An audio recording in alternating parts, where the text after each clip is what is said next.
Hi, hello, good morning, everyone. My name is Barbara Hawkins Dixon, And I'm Darlene Mayman. and we are the authors of Substance of Building a Healthy Relationship. Yes. Good morning, you guys. And before we get started, we just wanted to share our book with you guys that you can purchase from us, or you can go on Amazon and purchase. And this is the title of our book. Hope you guys can see it. And with this book, is speaking on relationship, and it has like 10 topics in there. One of them is like setting boundaries and knowing red flags. To give you a lot of information in here about what to look for. That's a healthy relationship and a toxic relationship. So again, you can find our book. You can go on our page, which is Friends and Books, or you can get it from Amazon. Barbara.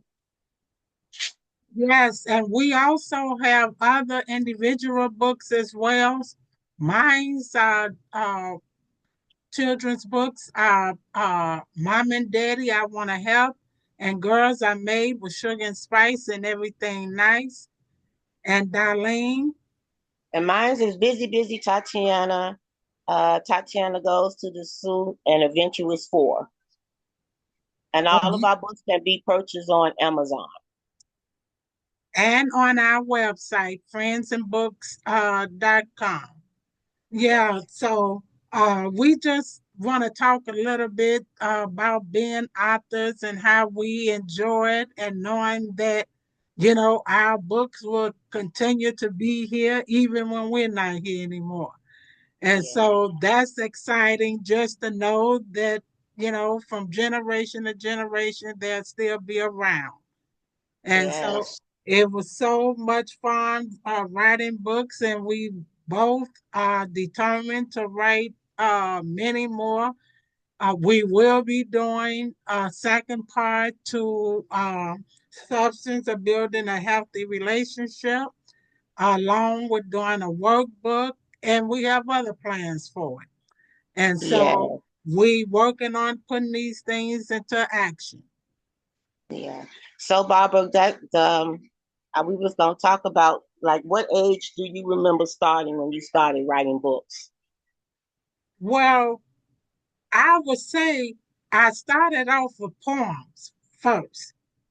I started off with poems. I wrote a poem when I think I was about 11 years old that ended up in Chicago Sun-Times and the Chicago Tribune. And Mm-hmm. after that, I was excited about that. But then being young, you not knowing the importance of keeping it going, and I got sidetracked and I didn't concentrate on doing that anymore. But then once I really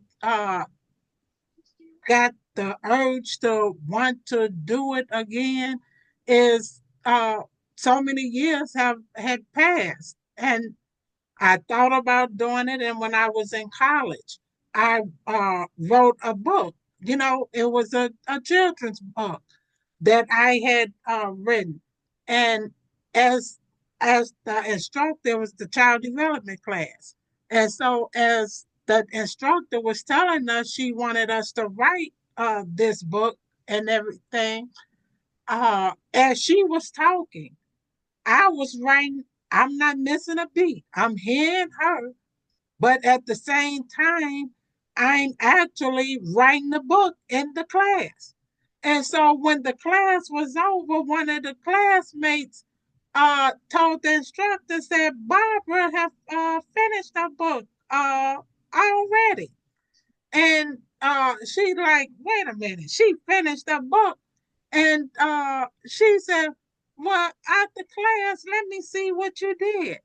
And so when class was over and I went up there and gave her what I had written. And she said, you just did this in the class? I said, yes. And she said, this is awesome. And she asked me if she said, can I keep this? Not knowing again, the importance. I just told her, she said, I grade this from right now from just looking at it. This is an A plus. And she asked me, could she keep that book? And I told her, I said, well, yes, you could keep it, not knowing like, hey, that's my stuff, I should have had that copy write it.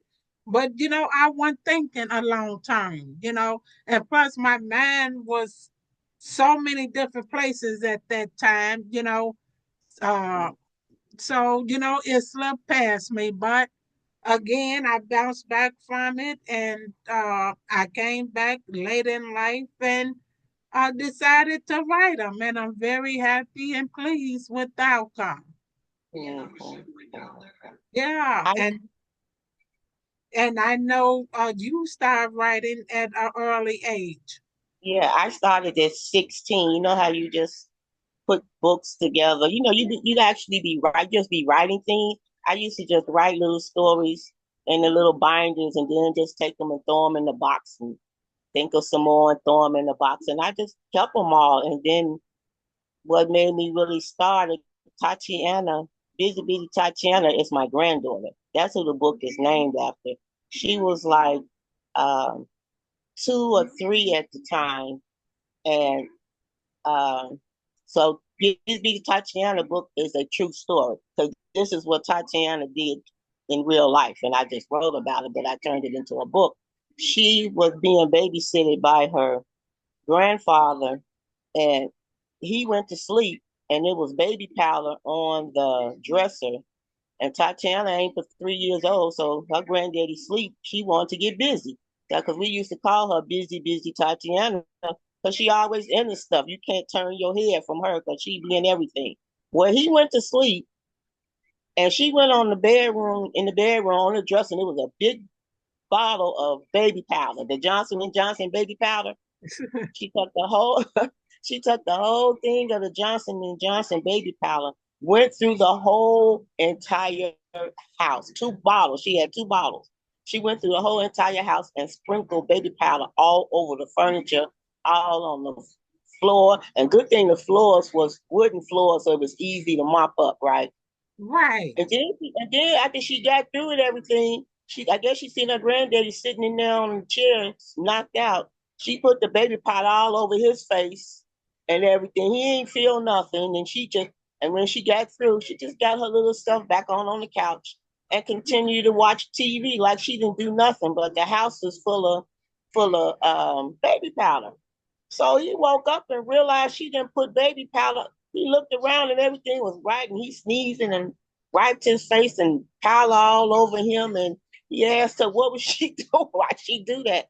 And she said she was bored. She didn't have nothing to do. So she wanted to take the snow. She called the powder snow, right?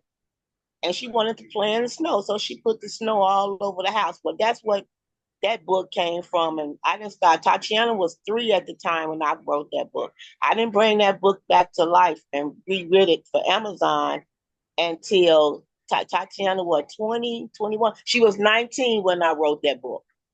Wow. I found it, Okay.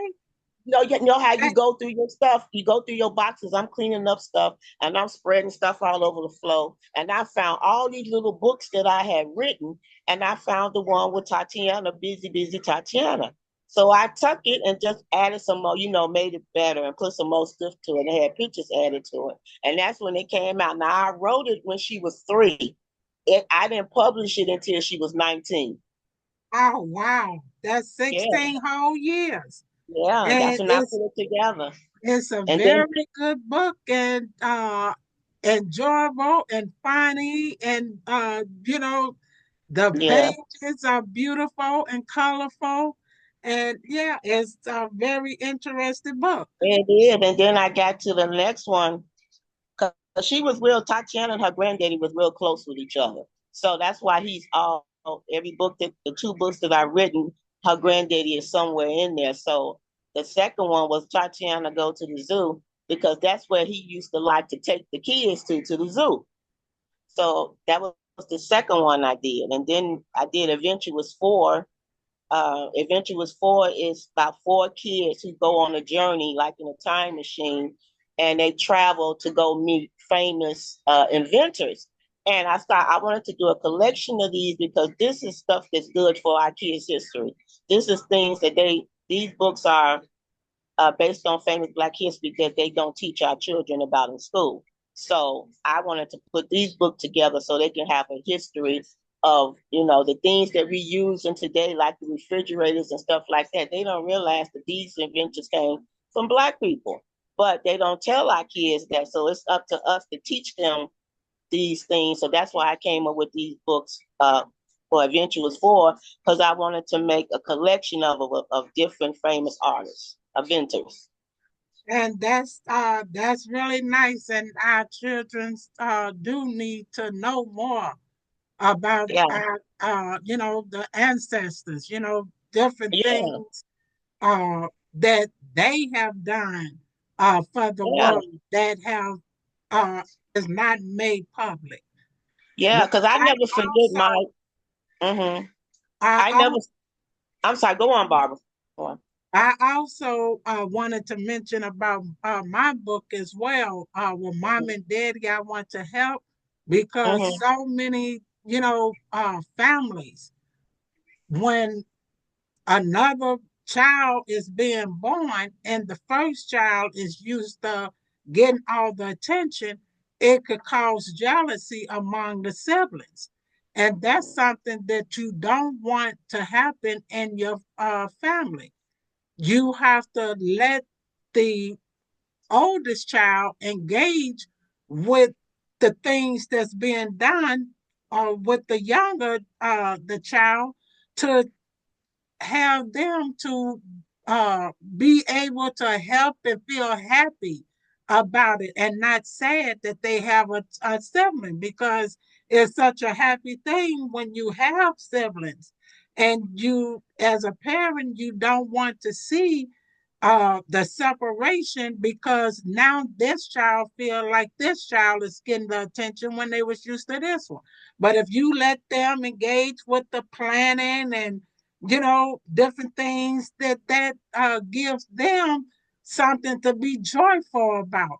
And whereas in the book, and Sarah, she wanted to do everything to help her parents with her little sister, and by them allowing her to help and to that made her at ease, and she realized that the baby was not taking her spot, that she was embracing the fact that she now have a little sister, and the joy that it brought to her heart, instead of her sitting back and watching her baby sister get all the attention, and she now feeling neglected. And so I feel it's very important to let them engage with decision making, just like with Sarah. She wanted to pick where the baby bed went, what her little sister could wear. She wanted to learn to feed the baby, to change the baby, and they was one big happy family. The parents had to stand back and watch her interact with her little sister, and that made the entire family happy. Yeah, yeah. Because siblings get jealous when newborns and new babies come in the house because they're so used to being a baby, and they feel like that baby's taking their spot. So there's a jealousy there somewhere. So it's good to have them let that younger child connect with you with the baby so they can feel closer and they don't feel like they being left out. Right. In my case, I'm the youngest of Mm-hmm. 10, so I never had the experience of having siblings, younger siblings. But Mm-hmm. even though I'm the youngest, I feel like at certain points I took uh, over as being one of the older siblings and not as the baby. Mm-hmm. Yeah, but I really enjoy writing, and we have taken a break from it, but do plan on getting back with it. Yeah. And so, on that note, we're gonna shift because this is an open discussion.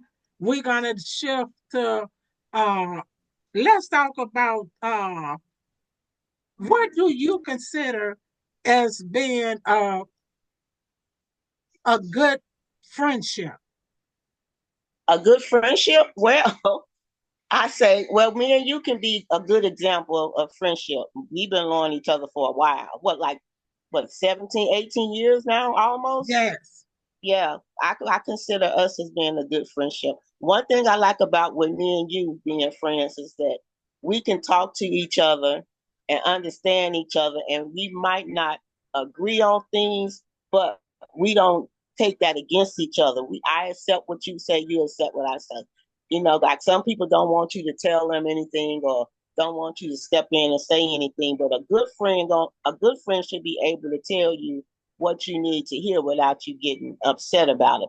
And that's what I like with our friendship, because if you feel I'm not saying something right, you'll get on me. And if I'm not saying something right, I get on you, and we don't get mad at each other about it. You Right. know, and everybody don't do that. You got people that if you say something to them, then they get offended, but it's not to uh, hurt your feelings. But if I'm your friend and I feel that you're not saying something right, I should be able to come to you and say, well, Barbara, that wasn't right what you did, without you getting offended by it. And that's what I like with me and you, because when we do that, we don't have anger toward each other. It's just like, okay, friend, I hear you. That's a good friendship to me. Yes, absolutely. And that's exactly, how I feel.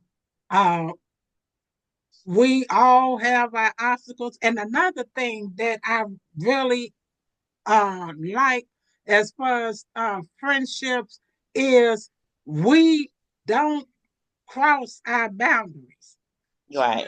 You know, uh, Mm-hmm. we stay out of each other, marriages. We could hear each other out, but I know you have a life, and so do I have a life. And Mm-hmm. so we might discuss certain things, but we don't get in the middle of each other's relationship. We know our spots, we Right. know our places, Mm-hmm. as well as it's just being a friendship is being able to, you know, whether I get into it with my husband or you get into it with yours, whatever the case is.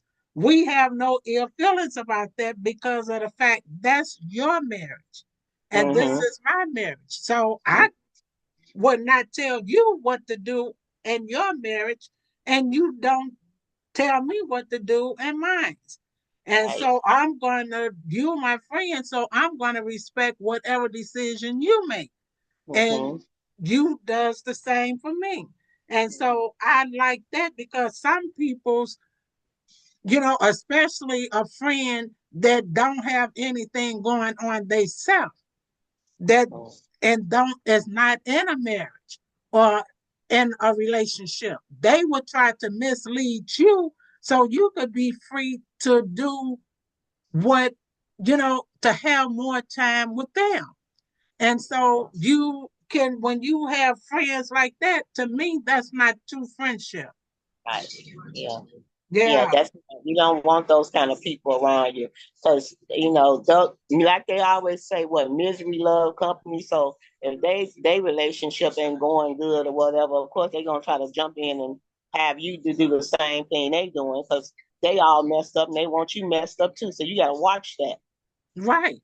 And so uh a friend is one step away from being the enemy. But Yes.